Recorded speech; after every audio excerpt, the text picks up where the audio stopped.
Hi, my name is David. Today we're going to do a free code camp tutorial on making an image responsive in responsive web design principles.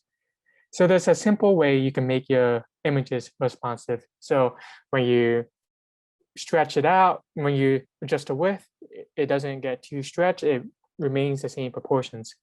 And this is the syntax you want to use is set the max width to 100% and the height to auto. The max width of 100% will make sure the image is never wider than the container it's in, and the height will just keep it so that it adjusts with the width of it. So add the style rules to the responsive image class to make it responsive. And then that'll be it. So we can simply just copy this syntax, this code, and add it here. And then when we do it, it becomes responsive.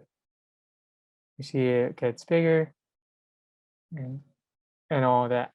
And that'll be it. Thank you so much.